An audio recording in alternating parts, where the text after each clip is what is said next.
Diamond Platnumz aliwahi kusema kwenye interview yake kwamba uliwahi kwenda kumuomba usainiwe WCB. Baadaye design kama ulivyokuja ukatoka wewe, design kama ukisema labda brother alipitiwa tu, lakini sijawahi kufanya kitu kama hicho. Situation ilikuwaje ukweli? Kusema ukweli, yeye ni kaka yangu, ni mtu ambaye mimi namtazamia kama kioo. Tunaona ambavyo yeye amefanikiwa sana kwenye muziki. Kwa hiyo mimi mara nyingi huwa natamani kukaa naye, niongee naye, kuna experience fulani nataka kutoka kwake. Yeah. Kwa hiyo tunaongea vitu vingi na kiukweli mimi nafurahi ambavyo yeye ananipokea na ananikubali sana. Kwa hiyo tunaongea vitu vingi sana. Sitaki kusema kwamba sijawahi kumwambia labda nataka kusainiwa na wewe ama la, lakini mimi nishawahi kumwomba support kama brother.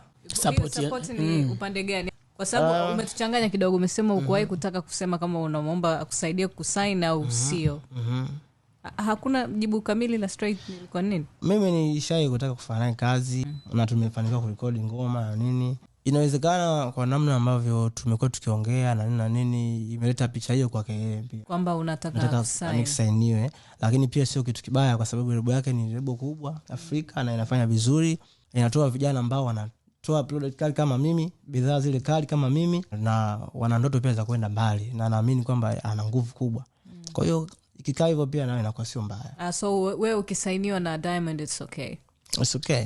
Kwa sasa hivi? Hata sasa hivi sawa, lakini mimi sihitaji kusainiwa. Ila ikitokea nimesainiwa, sidhani kama nitakuwa nimepata hasara yote. Okay. Yes. Siku zote naheshimu uwepo wake kwa sababu ni mtu ambaye kuna njia ipo ambayo yeye kaionyesha kwamba jamani tutakiwa tupite au tupiteni huku jamani.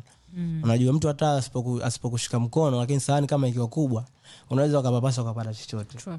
Yeah. Mara nyingi ni mtu ambaye ananiambiaga tu mwanangu wewe unavokimbiza hivi noma sana. Mimi nafurahi kwa sababu unakimbiza afu hauko kwenye Wasafi, uko mwenyewe, chengine una noma na mtu yani perfect yani. Iko ndio kitu mara nyingi ananiambia, na maybe ananiambia mimi nakubali kwa sababu ndio hivyo tu. Unajua kwa sababu kila mtu yeye mwenyewe anafanya, kila mtu akitoka anataka kugombana na Diamond. Mimi sijagombana na Diamond, mimi namheshimu. Naamini kwamba ametumia nguvu kubwa kwa pale.